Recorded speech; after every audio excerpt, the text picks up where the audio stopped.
Raju Dora வீட்டுக்கு போயிட்டு இருந்தான். டோரா கிறிஸ்மஸ் பண்டிகைக்காக கிறிஸ்மஸ் ட்ரீயை ரெடி பண்ணிட்டு இருந்தா. ராஜு அங்கே இருந்த ஸ்டாரை ஆச்சரியமாக பார்த்துட்டு இருந்தான். ராஜு டோரா கிட்ட, இந்த ஸ்டார் இதெல்லாம் எதுக்கு, கிறிஸ்மஸ் பண்டிகைனா என்னன்னு கேட்டான். டோரா, அதுவா 2000 வருஷத்துக்கு முன்னாடி யூதேய நாட்டில் கன்னிகையாக இருந்த மரியாள் கிட்ட தேவதூதன் தோன்றி பரிசுத்த ஆவியினால கர்ப்பவதி ஆவன்னு சொல்லுவார். பின்பு மரியாளை திருமணம் செய்ய நிச்சயம் செய்திருந்த யோசேப்பு கனவுல தேவதூதன் தோன்றி, அவள் ஒரு குமாரனை பெறுவாள், அவருக்கு இயேசு என்று பெயரிடுவாயாக, ஏனெனில் அவர் தமது ஜனங்களின் பாவங்களை நீக்கி அவர்களை ரட்சிப்பார் அப்படின்னு சொல்லுவார்.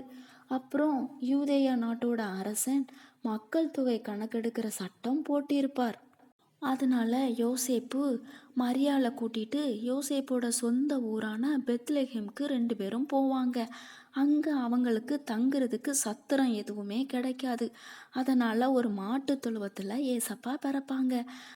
அப்புறம் தேவதூதன் வயல்வெளியில் மேய்ப்பர்கள் கிட்ட வந்து, பயப்படாதிருங்கள், இதோ எல்லா ஜனத்துக்கும் மிகுந்த சந்தோஷத்தை உண்டாக்கும் நற்செய்தியை உங்களுக்கு அறிவிக்கிறேன். இன்று கர்த்தராகிய கிறிஸ்து என்னும் இரட்சகர் உங்களுக்கு தாவீதின் ஊரிலே பிறந்திருக்கிறார் அப்படின்னு சொல்லுவாங்க. மேய்ப்பர்கள் இதை கேட்ட உடனே பெத்லெகேம் ஊருக்கு போய் மரியாள் பெற்ற ஏசப்பாவை பார்த்துட்டு சந்தோஷப்பட்டு திரும்பி வருவாங்க.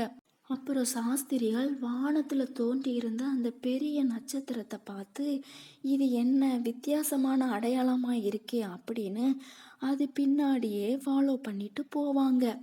அந்த நட்சத்திரம் ஏசப்பா இருந்த வீட்டுக்கு மேலே போய் நிற்கும். அங்கே சாஸ்திரிகள் ஏசப்பாவை பார்த்துட்டு ஏசப்பாவுக்கு கிஃப்ட்ஸ்லாம் கொடுத்துட்டு வருவாங்க.